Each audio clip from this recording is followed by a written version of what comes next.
Welcome to another stream here at Lighting Mode. Today we bring you yet another stream by three fabulous people, Jeremiah, Chris, and myself.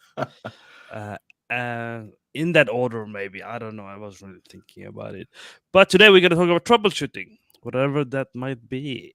We don't actually know, but we're going to pretend we know anything about troubleshooting. So, troubleshooting could be anything, I suppose. Troubleshooting could be, I don't know, troubleshooting your life, which is probably not what we're going to talk about. Troubleshooting software problems, probably. Troubleshooting creative problems, probably. I don't know. I guess we'll find out what we even mean. We didn't really dig that deep into it because that's what the stream is for, right? So, what are we talking about today? Where are we standing on this issue? So initially, I don't know. First of all, I don't know if you could see our cameras as as the intro music was playing. No, because I was just like, dun, dun, dun, I saw you. I can see then at the bottom. Yeah, I saw you did something, and then I looked to it. Yeah, troubleshooting, man. When I brought it up, I think I don't know if I was the first person who brought it up, but it's just the idea of like, hey, how do you deal with problems when you're dealing with like 3D scenes? So there's the technical troubleshooting, then there's like troubleshooting big problems that involve groups. Which is a whole other topic. But that's when I thought troubleshooting, I thought about like the technical stuff. Like, why does this look the way that it looks? Or when someone says my scene looks off, do we have what does examples? That actually mean? That would be useful, you know. Examples of my scene looks off. Or like my scene looks really dark. I mean, lighting is usually like a very common thing, right? Like scenes just looking off in general, right? He went straight for lighting. The lighting is the problem. I mean, we got a lighting artist right in the center here. I mean, diving into lighting, then maybe I'll take the focus off the tech in general and just leave it to you guys. Like you guys, you know about that stuff. No, we don't. That's where you come in. You're supposed to know this stuff. You're the one who says tech. I outsource all my problems, man. Oh, you screwed us over, Jeremy, with this topic. I mean, it's a good one, man. Let's just troubleshoot the topic then. So, like, I guess if we wanted to dive into troubleshooting, we could start with the lighting thing. You know, when someone posts their work for critiques, the image is like the initial response from someone's like, "Oh, it's too dark." But how do you unpack that? It's kind of like understanding someone's feedback and troubleshooting that information. Because if they're saying your scene's too dark, it could be a bunch of things. Mm-hmm. So I usually, right off the bat, my idea of how I troubleshoot that is to just see what the buffers look like. Because the buffers don't lie, right? And they help you split everything up. So for troubleshooting how your scene is rendering, when it comes to that, it's all about the buffers. I know that you wrote a bunch of things down as well, Amit, on this type of stuff. Yeah, I mean, at the moment I'm looking at your Discord channel because you have a lot of people asking for different help, and I'm just analyzing the way they're asking help. And I think it's a common thing, right? Because I have a blog about how to ask technical questions in my other website. And I wrote it because I was seeing on other Discord channels how people were asking questions. And that is not. And then I was thinking, why aren't enough people helping? This bunch of people, skilled people, why aren't they helping this individual or many individuals? And I started breaking down, and the first thing I noticed, okay, let's ignore the fact that we will be talking about how you troubleshoot your own problems before asking for help. But I think a lot of the viewers, tend to just ask for help. So let's address first, how do you even ask for help when you're doing troubleshooting, right? I think that's very useful. So for me, when you ask for troubleshooting help, which is different than being the one who's troubleshooting, again, we will talk about it. But the most common issue is, you're on Discord, on Reddit, maybe on Twitter. I've seen a lot as well. You're asking a question. I get it on Twitter. Unless you're paying for the blue thing, you can have 10,000 words. But if you're not, you have limit. Okay. But on Discord, it doesn't make sense. You're writing such as, I have this problem. Here's a screenshot. Okay, Fair enough. But normally when there's a problem in game engine, even if it looks like it's one type of problem, that thing that you're looking at could be 10 different reasons. So it's very good idea to show that you cared enough to troubleshoot, right? So you should Mm, giving a list about, I've tried this, I've done that, it didn't work, I tried this, it didn't work, and then kind of narrow it down. Because one, people are looking at your request, they'll be like, okay, they made an effort, or at least they found something online and they tried it out, and then you can go, okay, yeah, that was my suggestion. I got nothing to help with in this case.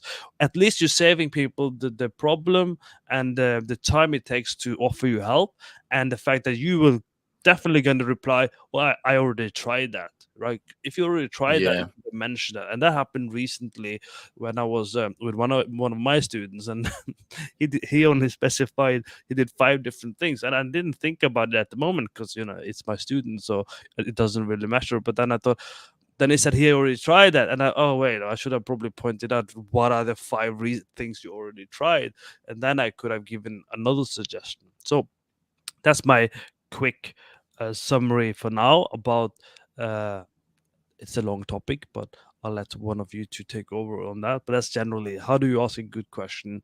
And I think, Jeremy, I think it's a good that you can answer that as well because you do run a Discord, you do see it a lot, you do observe it a lot.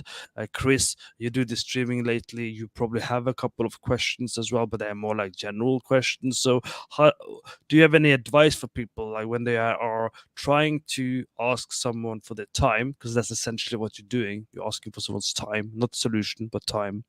How do you approach that? How do you make it valuable and attractive for someone to help you with something that you just can't solve if you generally tried?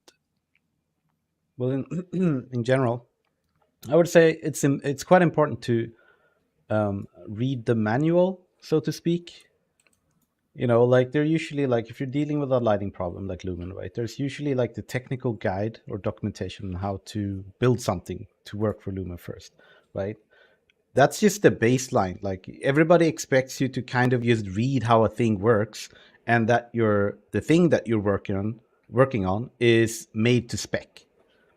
That like it would just be easier if that is the baseline. Like usually problems are very dependent on how you built a thing, right? Especially in like in real time environments.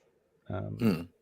So yeah, I mean, read the manual. Like that's usually the It's first it's thing. pretty on point. Yeah, That's, I mean, yeah, because lately, like at least Epic have been kind of on a roll when it comes to providing pretty detailed documentation and presentations, right, regarding the new tech that is coming.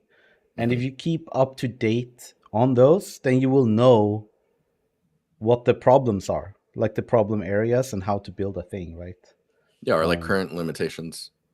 yeah, exactly. Like, and it just makes it like a lot easier to bypass a lot of these problems that you're having making scenes in general.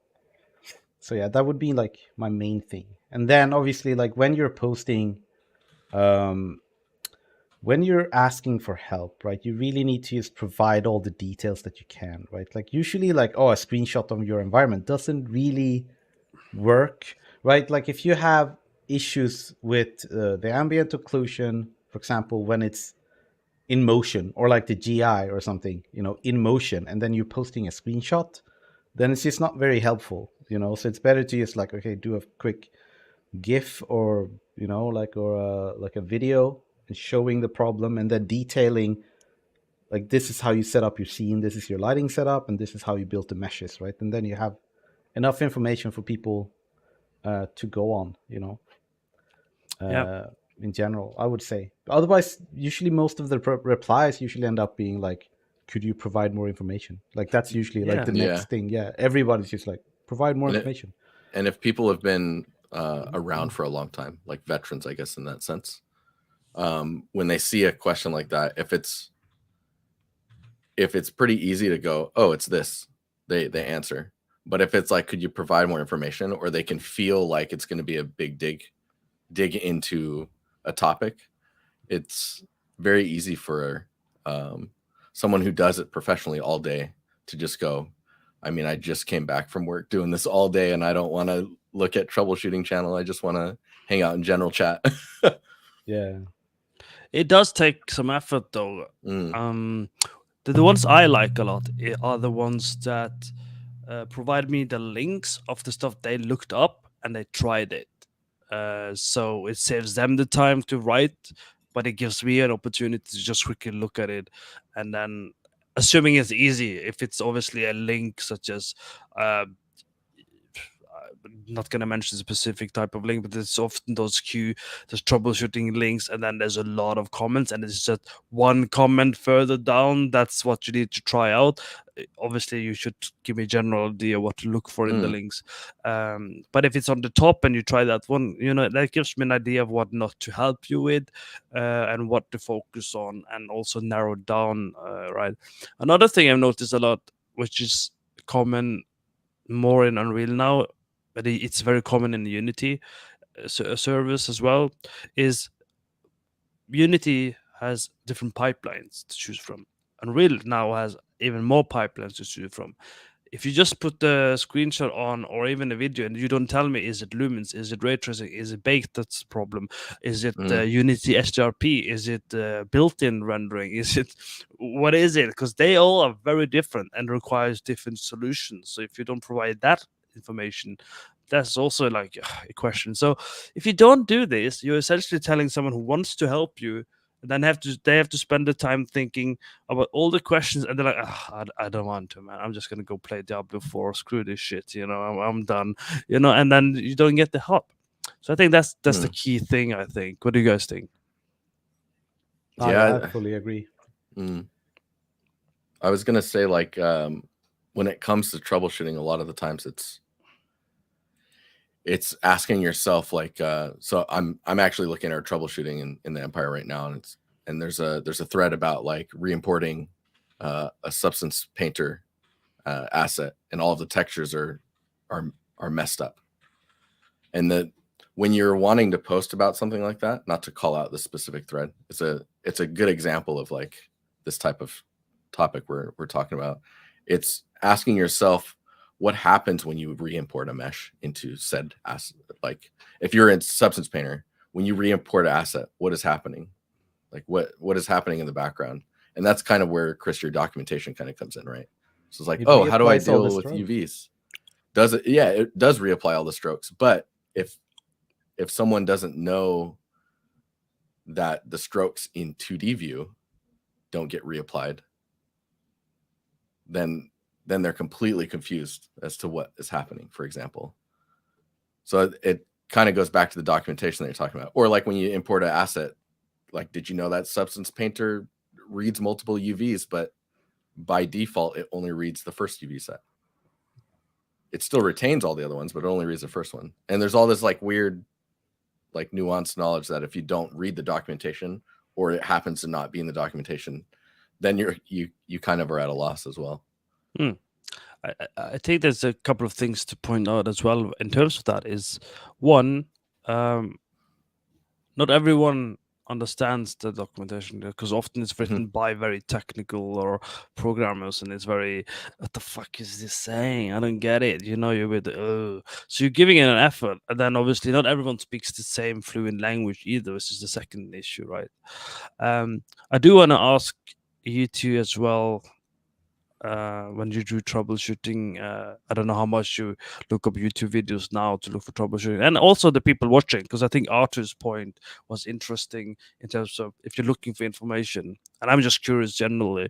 Arthur says he prefers written tutorials over YouTube videos because YouTube videos tend to have personality quirks. It's maybe dragged out. Is there anyone in the chat? Is there anyone watching or YouTube that like to watch troubleshooting videos where there is a bit of personality, or do you just want to have dry to the point, here's the fix, here's the solution? What are your thoughts?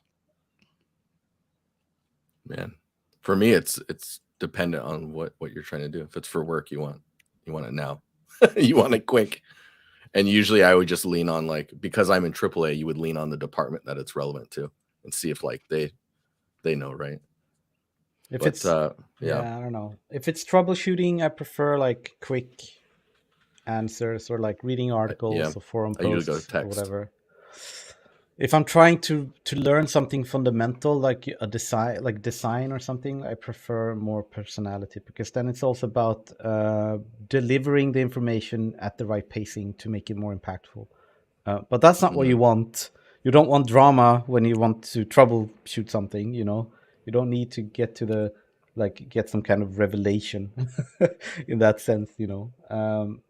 Yeah, I tend to personally every time I come across an issue and I find the solution, I write it down in my own wiki. Yeah, same here. So, Okay. and then I have my own wiki, and I have one big one for Unreal Engine, and then I have one for Blender, Maya, Modo, whatever. And then I just I write everything down and categorize my information, right? So whenever I have an issue, right, I just go look at my own wiki. And sometimes I record videos for myself and do a bunch of stuff, you know, like. So are we talking about, do you guys like, I mean, obviously the answer is yes, but that's not always the case. So you have videos that is very specific, 5 minutes, specific problems, and it's specific to a very contextual thing. But then you have 30-minute long video, multiple solutions, or it takes a bit to find it, but the solution is better. Quite often it's more like production ready sometimes, because you know they explain the ins and outs, pros and cons sometimes in longer videos. What are your thoughts on that? I very rarely find like YouTube videos that are production friendly in that sense, because very few YouTubers actually do anything that's production heavy, really. Yeah. For whatever projects they're working on, or for teams. Like if you have a huge team, then certain workflows are just not a thing you do, right? Which is why you have to talk to experienced people about how to work certain problems in production settings. But it's impossible to find that information, I would say. Or very It's also hard, dependent, rather. right? Like productions are different studio to studio. Yeah, it's very tricky, right? So Kristen has an interesting comment, and I don't know if you've noticed it on forums or the discords. So he says, something I worry about is when you spend time helping someone with something but can't fix their problem, but then people see your responses and are less likely to help. So I am assuming Kristen is also saying that. Well, what does that mean though? Is that like they saw someone else give an attempt, that person depleted all the options that someone else might be providing, and therefore no one else wants to join in because they see you tried and they would have tried the same, and there's nothing new. Is that what Kristen maybe is meaning? Is someone messaging Christian and letting them know like that they're not going to respond though? Because I don't understand how you would know that for sure. Maybe it's on like Discord or something, right, where you can see a bunch of people writing to the same problem, but I don't know. Yeah, but they're all about to write the same thing, what they think is the solution. But does that happen though a lot? Like I'm not sure. I don't often see simultaneously people jumping in to solve a problem. That doesn't happen very often, I think. I mean, what I usually do or would suggest doing is looping in people if I feel like I'm not disturbing them too often, right? Like, oh, this is this type of topic. This person knows about this type of thing. They would probably know the problem, and they just haven't seen the message, right? It's just, do I feel comfortable adding that person into the thread? Okay. So it's more of a like, you shouldn't do that all the time because then you're spamming people. But at the same time, maybe it's like you have a select group of people where you're like, hey, have you seen this thread? Maybe instead of atting them, you can message them directly because they're someone you chat with regularly and be like, hey, do you know how to solve this problem? I couldn't figure it out. I follow a lot of Unreal devs for this reason, right? Like Unreal audio people, the technical writers, community managers, right? And then when I have, things I wonder about, I tag them on Twitter usually and be like, hey, do you guys know how this works or whatever?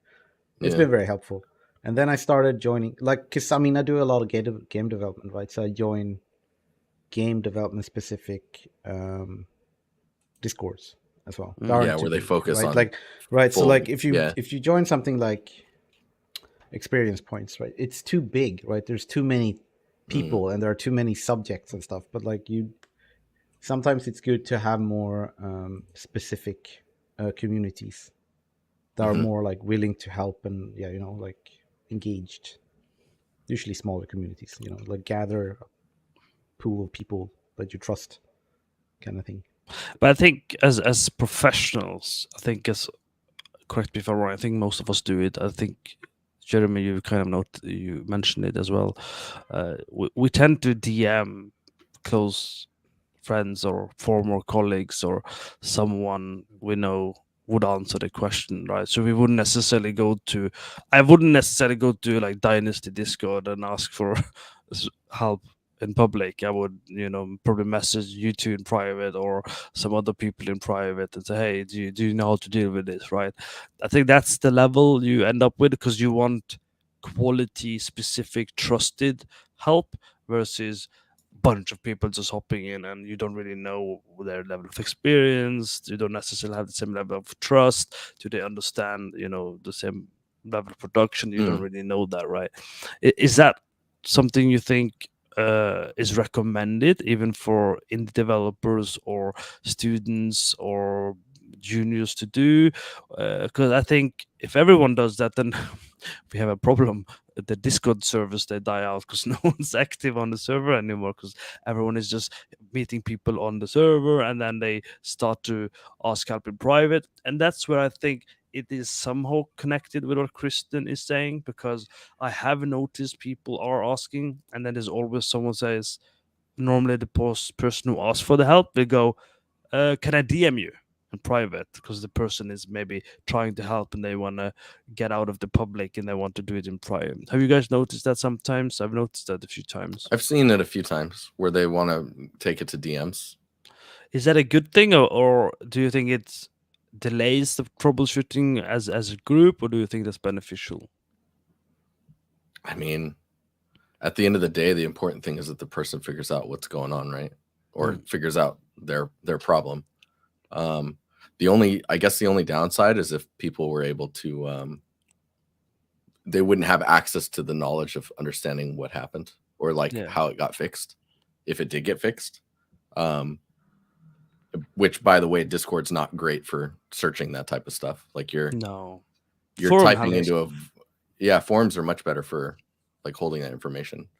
You also want to usually in like other forums like the Epic, like what is it called, Unreal Answers or whatever it was called back in the day. Like you'd have the solved tag, right? So you can see like, oh, this thing was solved, and you go look for the answer, right? Like when you have all these threads on Discord, like none of them, how do you tag them as solved after they're solved? Well, I mean, with the forum feature in Discord, I think it helps a little bit, but you have to teach the community to do this, right? Because it's a new feature, and teaching some whole community is not easy. Because solved issues should get archived or removed, in my opinion. Yeah. Because they are actively keeping other people from getting the help they need as well. Which is annoying to me. I'm sorry. I'm just looking at the DiNusty Discord troubleshooting thing. I like to help people, but I never spend time in there for some reason. Right. I mean, it is a flood, right? It is a flood of information of people trying to get help on things. Yeah. I mean, I spend more time in critique than troubleshooting. Yeah. Critique is, I feel it's easier to help before they have a problem, maybe. But troubleshooting is like, well, now you're asking for very specific help, and I need to see it's the usually videos. Quite technical as well. It is very technical, but that's why you need to be very careful, because you can't just give help. You need a lot of information. That's where Chris said the videos are important, because then you can see, they could explain, oh, I tried this is how it looks like, and if I do this happens. But it's just too many variables when you use game engines, I think, as well. There's a question for you, Mr. Wiki. What do you use to write your own wiki? Notion. That's for Chris. Notion. Yeah. Notion or Evernote, I guess, is popular for these things, right? I mean, I probably would prefer having like a Confluence, like an actual Confluence thing. I mean, you like can make a Confluence for free as a single dev, up to 10 people, I think. Yeah, I might do that maybe, but like not now. I'm using Notion. Like I want a lot of different things, right? I want to be able to embed images, GIFs, and videos, and I want to be able to format text in very specific ways, right? Notion is Mhm. kind of crap at all of this, really. Still, you use it. No, I mean it's pretty decent at like the images, GIFs, and This videos. is a formal disclaimer. I did not approve this this comment about Notion whatsoever. If they sponsor me, maybe I'll change my mind. No, I have poked at them about stuff as well. Like I poke them a little bit now and then about like how some things are crap. Very. Well, it's like because they're trying to do so many things at once, right? Like if you're doing that, Are you're they not going to be though? able Are to. they? I don't know, man. I love Notion. Notion, sponsor me. Thank you. You know that Mila note does seem pretty cool though, but it's a bad documentation Right. thing. Like it's good for like mind mapping type of stuff, right? But like when Yeah, you it's a want to get structured Miro. serious about properly documenting stuff and then be able to search through all your content quickly, then it becomes a huge issue. But it's still better than Miro. So, That's true. but yeah, Notion. I still prefer Notion because it's straight up, almost straight up, just text, and then you can embed your your Miro or your Trello or whatever as well. So, But here's the thing with troubleshooting, and I think Filippo indirectly reminded me about it as well, because he's saying, he or she, I don't know, it looks like he, Epic Lives with the Devs is a rare exception where I like to listen for 2 hours about the feature explained in depth, which I wouldn't probably just skim over if it was written. Okay, but so you find a solution either on your own or you find a YouTube video or you ask someone for help. It solves the issue, but is it the right solution? How do you know? Because a lot of the quick fixes you find online Yeah. isn't really the best solution. I wouldn't use half of the things I see from a lighting point of view that I find on YouTube ever. It doesn't no, actually. don't. It's fun to teach it like in a very controlled context. I do this to look pretty, but if you start evolving coding, different framework, like things communicating, and then they have to function for console. There's no way I'm gonna use it. So that's where I come into the picture and think, yeah, but what is the solution? Is it just making you learn? Is that the point? Or do you want to learn the solution that is actually realistically correct? So I think that's a Yeah. good So topic to continue on. it was like I think one of I don't really want to call people out, but like so there's this guy William, what's his name? Man, Faulkner. you're gonna use Faulkner.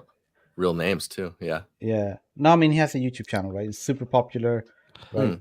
But at some points, like inside of there, right? Like Just you're dropping a saying, disclaimer again. I wasn't aware of this. I do not take any responsibility like of it. either way, you have to be careful about what you're like the information you take in from YouTube or something like that, right? Because it's not production settings, right? You're making portfolio pieces, you know. You can't go like if you go to your like let's say you learn something on YouTube and then you go to your tech people in your company and be like, why are we not doing this? We should change this setting, and then that's just annoying them because obviously like it's not a real solution usually most of the time, like having two directional lights, for example. There was one point in Unreal 4.27 or whatever where you're like, oh, okay, cool, so if you use two directional lights and you can have one that affects the fog in a certain way, and then one that does the general lighting, right? And you're like, oh, but are you going to get two directional lights in every game out there then? No, that's just bad information to have out there. It's not a real solution, right? So it's that type of stuff, right? So like you kind of have to be skeptical to what you're learning, and then it's fine to apply it to your own projects, but then just don't go like because it's teaching the wrong things, really. I think a lot of the stuff on YouTube is about getting people to watch you, really, right? Is it interesting? Is it fun? I don't think everyone who makes YouTube videos or free content, generally speaking, is worried about how you use it. Are you using it correctly? Is do I get the like? Do I like the comment? Does it benefit me in terms of views? That's how I view a lot of the YouTube and free content, right? That's where I think you need to be very careful when you watch free content, and that's why I'm a strong adversary when it comes to just pay for good content and and then keep paying for it and then compare it with the YouTube content if you want to. And I think there's a lot of cool content on YouTube for sure, but I do agree that a lot of stuff I research and look at, it's like, yeah, it looks pretty, it's I get it, but you wouldn't actually use it. I Yes. guess I guess with some content where like it's someone doing either devlogs or they're just documenting their entire game process, you tend to learn more like functional, like usable information. Yeah. Because they're trying to ship what they're building. Yeah. It's You very know? obvious So, when you yeah. watch devlogs in that sense, right? Like like you see people like lighting levels and they're like having so many issues with performance and they don't know why. Then the people watching, they're like trying to help, like, and then you see the dev trying to figure out stuff. It's a lot to learn there, like actual real things to learn. I On how do to make a think, thing. yeah, I mean, if you do production and you're doing your own things, I think it's a challenge for a lot of people to. I think is people look for quick fixes, really, right? They just want to fix it, and then they don't really know unless they have a very high level of experience. Is it working? Is it going to work? I do remember, one of the early games I made with my own team, and in that context, you just hire people you trust or think knows the answer. But even then, even production setting in the companies, we don't actually know Yeah. every possible scenario that happens, right? That's not the case at all. So I definitely think, take a grain of salt. Always look for three different angles. If you do find a solution, use that solution to pivot the other solutions, because normally when you troubleshoot and you're looking for keywords, you can use the keywords, you can go into the engine, you can try and implement it, and you'll notice a pattern in the keywords and the way you're doing things. So you can use that information to nail down the way you search for the information to find more solutions, and then you can get this bound to be at least one or two professional that has the guts and they commented and saying, this is gonna go, this is going to happen, these are the pros, these are the Yeah. cons. There's always someone who is going to do that in a polite way. I think Tildman commented on one of my YouTube videos for Joker because it was 98% perfect to lit and graded for the Joker from the Joker movie. But of course, he came into the comment field saying, it's not totally correct. The shadow and everything is, and he was right. I looked closer. I was like, oh, that's true. And then I told him, yeah, I did find the actual production images that shows it's actually gray color and it's heavily graded afterwards. So there are gonna be people who are looking out for you in that sense, but you do need to spend time doing it. So that's the thing with troubleshooting. Quick fix, or are you gonna spend some time to make sure you have a long-term solution, right? I mean, when it comes to developer troubleshooting, it's you kind of live and die by like how is it running, right? If the game is playing the way that you expect it to play, like then you're just working on how the game plays, the gameplay features, and how things unravel in the narrative of the missions or quests that you've built for it. But troubleshooting that I tend to find in game development is really about like, yo, this area is not performing well frame rate wise. Why is that? And then you start digging, right? And you're like, okay, there's too many unique assets in this one given area. Why is this prop 4K textures? Like, what is this thing? Why is this like that? And you just you pull all the threads out and just start trying to straighten out the rug that's been just torn to pieces, and you eventually like smooth it all out. But yeah, I feel like that's usually what I look at when it comes to the professional side of troubleshooting. It's just breaking down what's there. Yeah, so let's talk about that. So you're not asking for help, you're on your own. Do you have how do you guys approach your troubleshooting? I guess I can start the simple answer for now. So if there's a problem for me, I go backwards. I just start turning off everything and sliding everything. Yes. And say, okay, and then I write down, this has some kind of impact, this has a huge impact.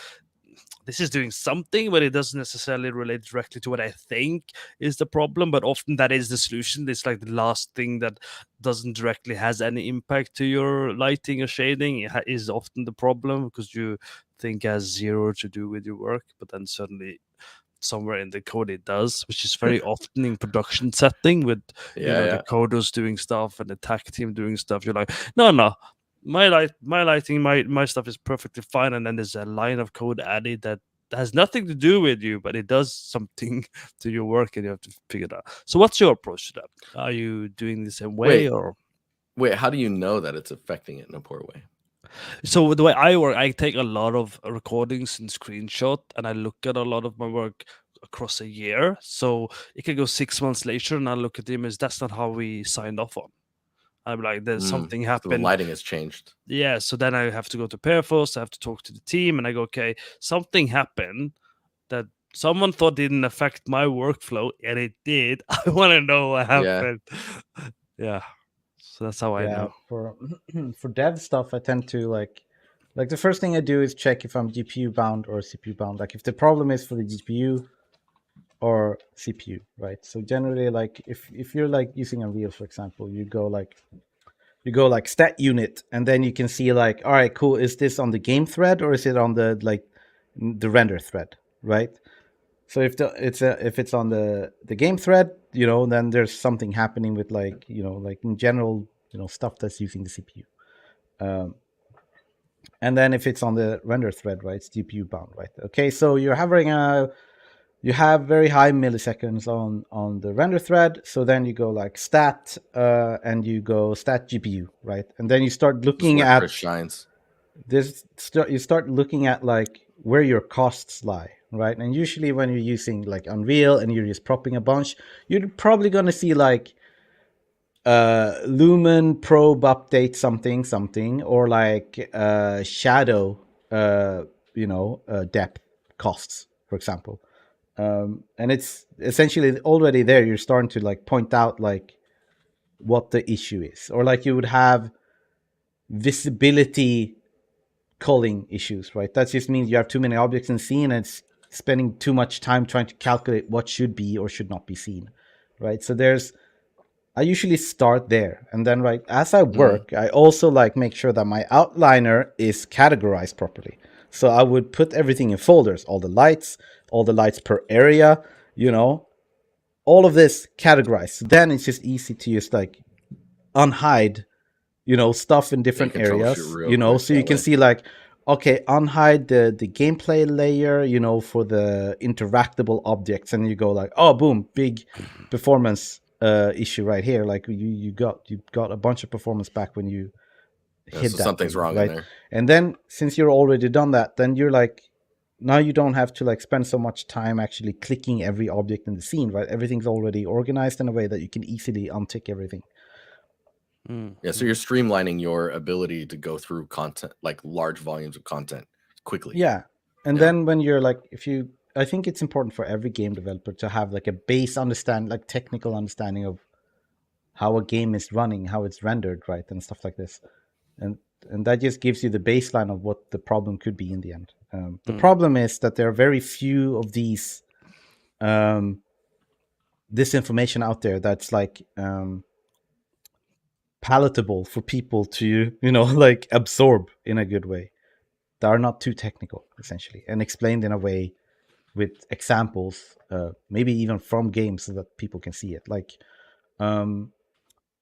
occlusion culling, for example, right? Like if you played like maybe Overwatch or something, and like you're moving from a wall like this with the camera, like back and forth, there's a wall, there's some enemies on the other side, and then you move back and forth, right? And then you can see stuff pop in, right? That's like, depth culling and occlusion culling stuff going on. And showing that and saying like, this is what happens, right? And this is how this works with like images or videos and stuff. It's not something that's really out there all that much. That said, though, again, Unreal does have good documentation on. But do either of you use RenderDoc regularly for this? Because I do that quite a bit, even though I don't necessarily understand all the random numbers that changes because you have to calculate and kind of figure out the average. It's just complicated to explain, but you two probably know what I mean. And that's quite useful. You to take the screenshot, you go in, you have a look, and kind of compare before and after, and you can, it stores everything as well, so you can always go back and go, oh, I did something here. I think that's kind of useful, and it's crossed my mind to add that in some of the courses in the future, but I think It's nice to have in Unreal as well, because you can just enable the plugin and then just launch it from the Unreal window. So like even if you're working on a portfolio project, you can just like click it and it will take a capture of your scene, and then you can see everything that is going wrong, right? Even like in editor, right? You don't have to do like make a build or something. So sometimes it's useful for your stat. So just a reminder for you guys, thank you for watching, and we would appreciate that you like and subscribe. Stop being ninja watchers. Thank you. Hey, why not? So, do devs hate modders? Interesting side question. That is really interesting. I remember when Cyberpunk came out and the devs said you can pick a male or female character, but the game will be played in first person. Fans were upset because they wanted to see their character and customize. Along came a modder who allowed the game to be made in third person view. The dev got roasted on forums. Thoughts? The dev got roasted on forums. That's I think the dev of the modding team, I'm guessing, wow, got roasted. I mean, that's not cool at all, dude. There's so many people that I've met in my time in games that are from the modding community. Like that's how they got started. Like that's how I got started too. Because I don't know why not. I don't know why people don't do it anymore. Yeah, I mean, modding is because you have to ship that product, and if it performs poorly, like if a computer can't handle it, you're clearly not doing something right, or you didn't you didn't check all of your work right. Haven't they been pretty active at making sure that the mod community is supported on that franchise? I think what he's claiming, because I haven't checked it, is that they changed it from first person to third person, and that became a problem for the dev. I don't know the reason. I think it could be a problem for a game developer if you change the camera. It changes the whole game. I mean, for a player, it might not seem like a big deal, but it's a huge deal. The camera it can create bugs. It can enter the building, and maybe it wasn't supported that the camera's on the air and hovering around. There's very good reasons for when someone is doing first person or third person or top down, and it does impact the game a lot. You'll be you're able to cut a lot of it. corners as well, right? If Yes. you don't have to support third person cameras riding across assets and not clipping through stuff, then you don't have to put dev time towards that. Yeah, it's a lot of work making a moddable game. Yeah. It's way more than people would think in general, right? Because like you're saying, it's breaking the game. Adding a third person view to a first person game is a huge issue, right? Like it affects the whole game and how you make, like you need animations for all third person actions for a character, for example, and it might not look good from that angle. You had you remember in Mirror's Edge, the first one. The game was modded to be in third person, but then when he pulled the camera out, you could see how the rig was just all skewed to fit to get in the camera view. And, it's all that type of stuff. Not everything is made for it, and you can say oh, but just make it in third person and then slap the camera inside of the head. It doesn't always look good. It's a lot of work to get that to work. I think there was an article somewhere I read about. It's a bit side topic, but whatever. Someone's writing about that the gamers need to stop being aggressive towards game developers and hating them, which is kind of like Christian is saying. Sims 3 had modders fixing crucial issues that because the dev clearly weren't given time to do it. It's almost never laziness, but fans don't understand it. I think generally gaming fans do not understand the risk, the time, and the energy that goes into creating a game, and the resources that is needed to even fix the the tiniest detail is like it can affect a lot of the pipeline. A lot of team members might be needed. I mean, it goes back to the discussion of why don't you have a X or Y character? Why do you only have one character? Well, because it's expensive to make a character, expensive to make the animation for the character, and then voice acting. It's not like money just bleeds into all of the companies, and you can constantly do stuff. It might But not even be money. It could just be time, right? time priority. I mean, Yeah. Terraria is a fun one. I think they wrote the blog recently that Terraria is selling so much that they don't know how to stop it. They were said it's the last update, but people keep buying it and enjoying it, so they keep patching it, they keep updating it, and they're like, we need to stop, we need to move over to new projects. But Oh man, but that's I an interesting mean, problem to have. it is a very interesting problem to have a profitable product, but then they want to innovate or goes to something else. But generally speaking, back to troubleshooting. I do remember when I was doing modding for probably Unreal. The was it Unreal 2004, I think, at the time, or Unreal? Yeah, quite early on. I was doing modding with other people who are like coders and stuff, and we were creating a sci-fi story and mod and everything. You learn so much because you need to solve it. You need to figure out things that's not been before. Like it was the first time was doing scripting. Right, and learning scripting and doing things I wouldn't necessarily do now. And then I did modding for Neverwinter Nights 2. Before that was my first time also doing like level design more seriously, and we built two of the largest community servers in the community across 5 years, right? And I think it has a huge impact to troubleshooting and learning, but more importantly, it goes back to a subtopic that I see online all the time. How do I get work? Well, here's a reminder: you can join modding teams, you can do a lot in a year, you can contribute a lot, like the Skyrim mods and so many cool stuff going on. There's a lot you can do. And there's a lot to learn, and that's how you can show experience, that you are experienced in troubleshooting, you're experienced in dealing with problems, you're experienced in working in teams, and it's all linked. When we talk about these things, it's just troubleshooting, I guess, right?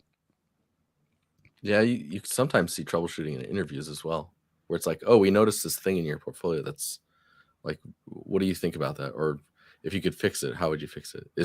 Do you see any problems in this image? And just seeing if they pick up on issues that are just rendering problems or the way that things are being displayed. Like there are right and wrong ways of working.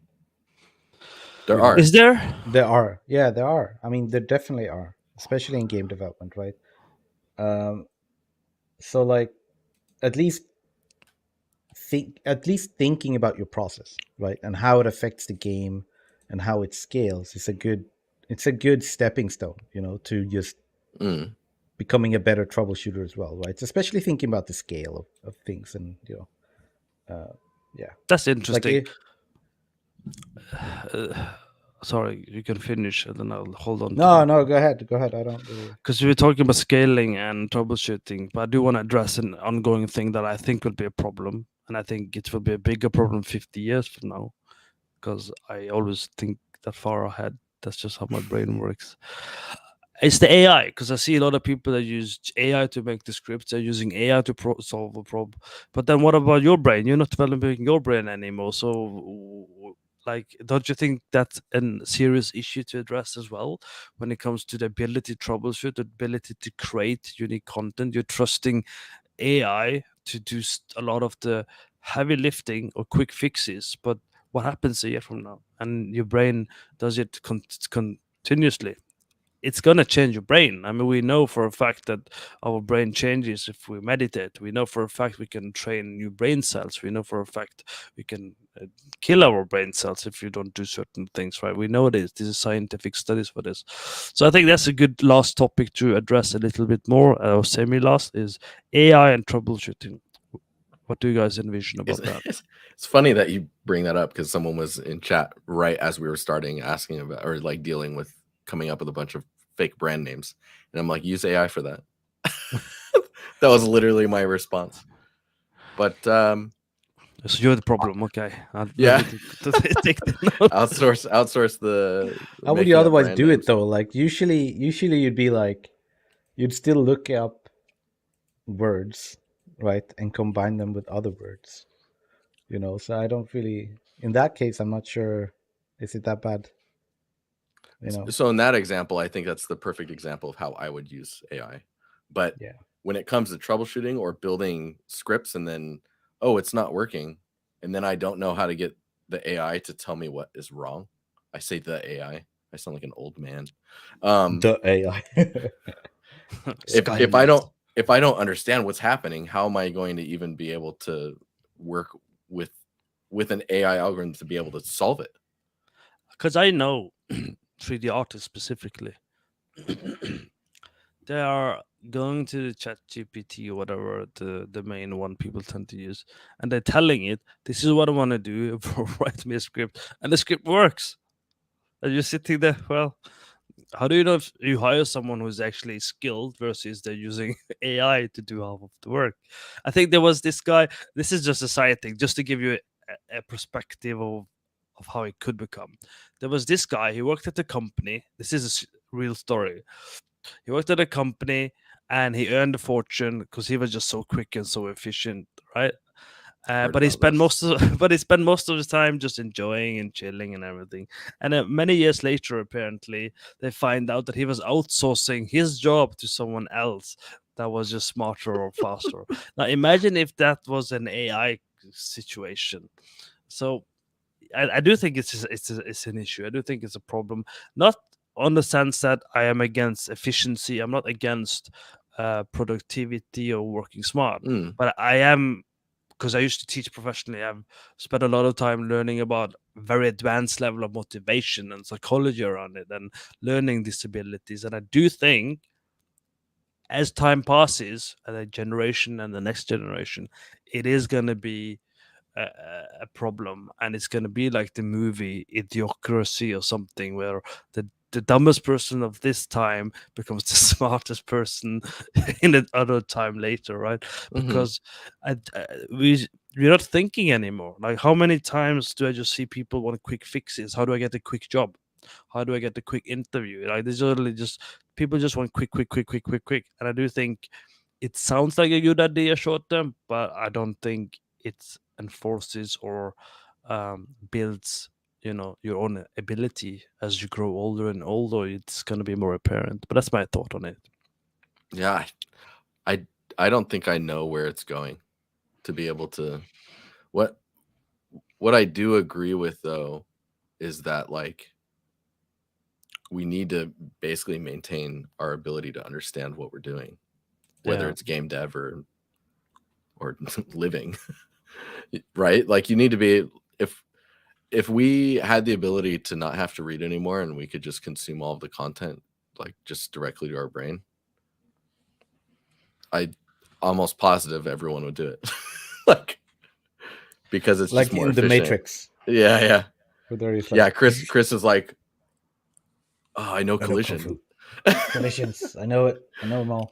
But Kristen is saying people said the same thing about Google search, but that's a good evidence of it was a problem. It is a problem because half of the people that, if you ask someone on the spot to solve a problem that they have solved, they don't know how to do it because they searched it up and they copy pasted it, or they solved it for the moment. They haven't learned how to solve it. They've just implemented the solution. It's two different things. That would also require that you understand how to use Google search. But a lot of people don't even know how to Google search. There's a straight, easy way to use Google search, right? Yeah. And then there's a lot behind, like, being able to dig deep into what you can actually search. And you then could do dashes. Like, buses. Do we even know what is not on Google search? Is there anything that's excluded? Twitter. There must be. Twitter. I mean, of course, they exclude strategically commercial interests, right? So you can search stuff and they will exclude competitors and certain things. And like Facebook also did the same thing. If you paste, this is social marketing for people who want to learn how to do that. If you post, say, Twitter link or YouTube links into your Facebook page or Facebook, they'll they will not prioritize because it knows it's a competitor, so they will just not include you into the algorithm properly.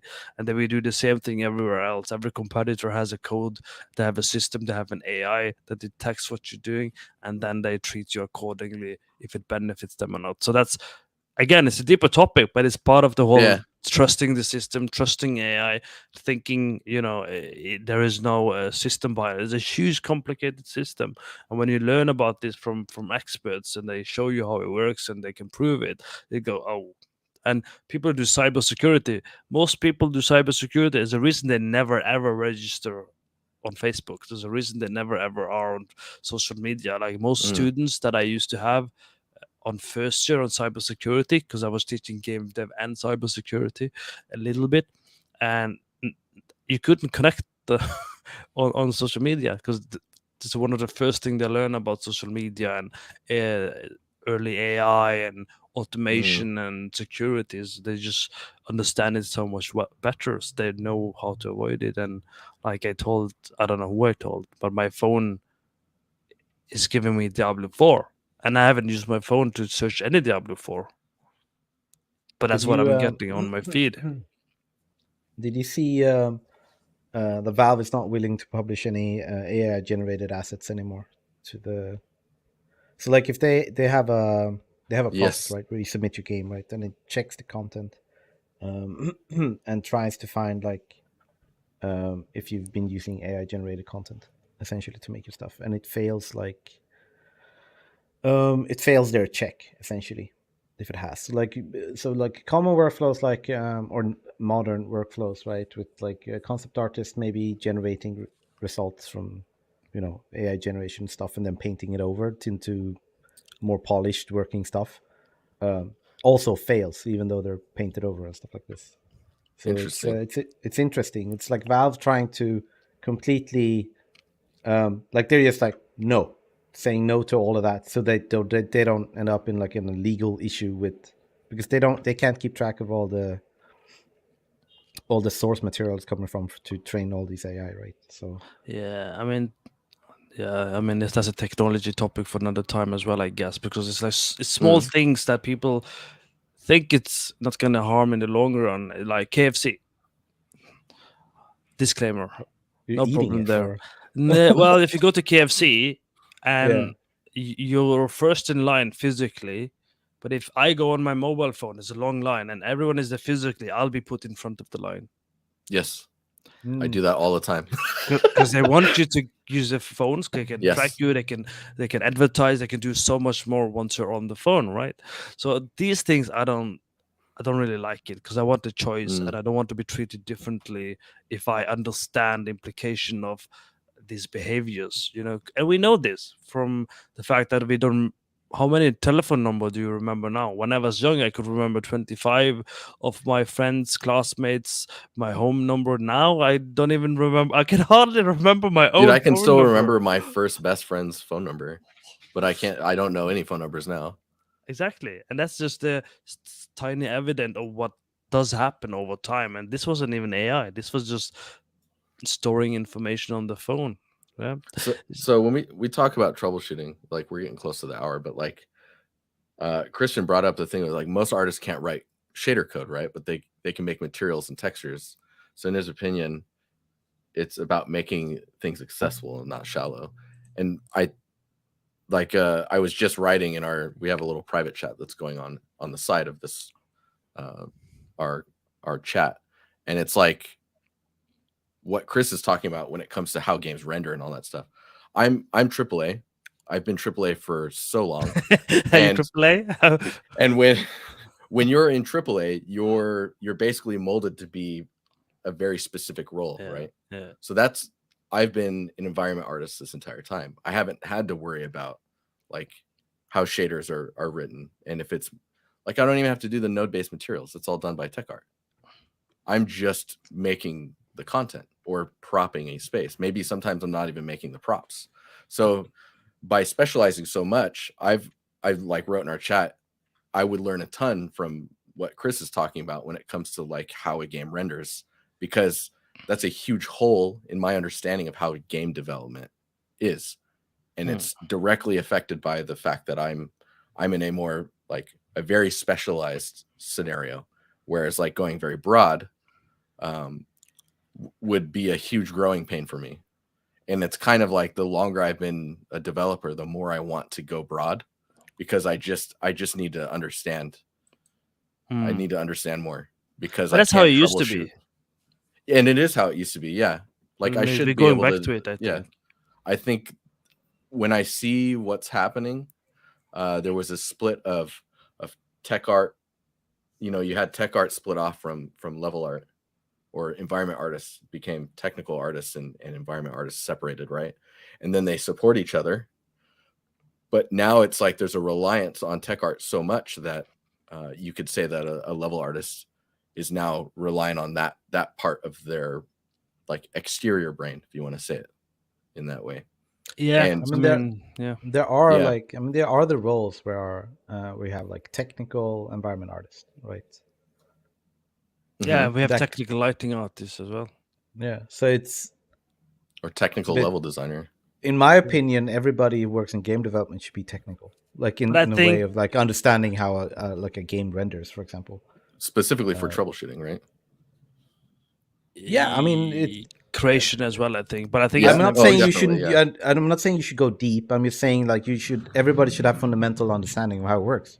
it's an evolution, right? Because I think a lot of time when whoever becomes tech, they either were already very wide, or they realized, oh, I should learn more, and then they went into becoming more techy, right? Or they got tired of asking for help, or there's always something behind the reason, right?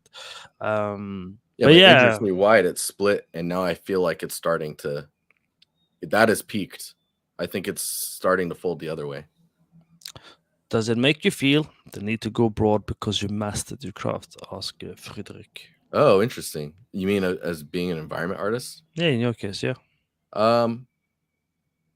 Yeah. I mean, where I'm learning the most right now is either very art fundamental, very, very technical stuff, or managing people and being a lead.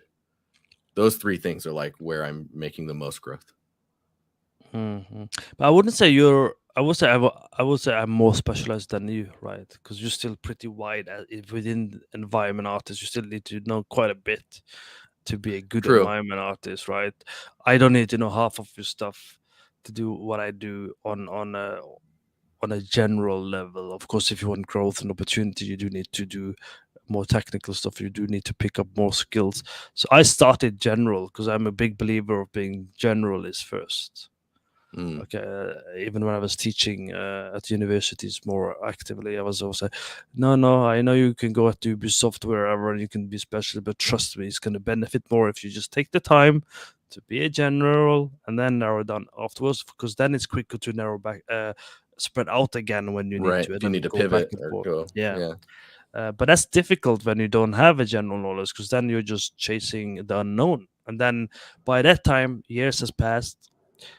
Maybe you're married, you have kids, you have a house loan, you have a car loan. It's such more difficult time for a lot of people to make that investment later on in life. So this is the time in early ages I tend to recommend people to just get a general idea, make a game if possible. Doesn't have to be a complicated game. I made like a small horror game in one of my masters, just for fun, just to understand scripting and C# and understand what happens. And I think it's a very useful skill, even if that's not what you want to do. I think it helps you in communication, thus also helps you in ways to get promotion, because you're able to communicate across discipline much easier. You're not like, I don't know how to explain this to you, But yeah, I think we're nearing the end of the stream. Also, because my nephew has been waiting for an hour to play Fortnite with me, and now he's calling me on Discord because like, it's time, I have to go to bed soon, it's time. So, You should have joined the chat and be like, You just start spamming your chat. Yeah, he would. He would like Fortnite. When? Yeah. Thank you for watching. I think it's a very interesting topic. We definitely could expand or narrow down more. And next time, so much engagement from you guys. We really appreciate that. Thank you so much Definitely would appreciate you more if you liked and subscribed. That would be a bonus. And you have the link for DiNusty Empire Discord up on the chat, as well as mine. And again, thank you so much. We will see you again soon. I think we have a portfolio review end of this month sometime. Yeah, I think it was the 29th. I don't remember what the. Yeah. And I think we, with the other group of people, 26. we have a, I don't know, I think we gotta stream Kina or something and play that and talk. I don't know, something. We gotta figure out how to keep you guys educated and entertained. Don't you worry about that. So Hell thank you for yeah. watching. Have a good time. See you guys around. Bye bye.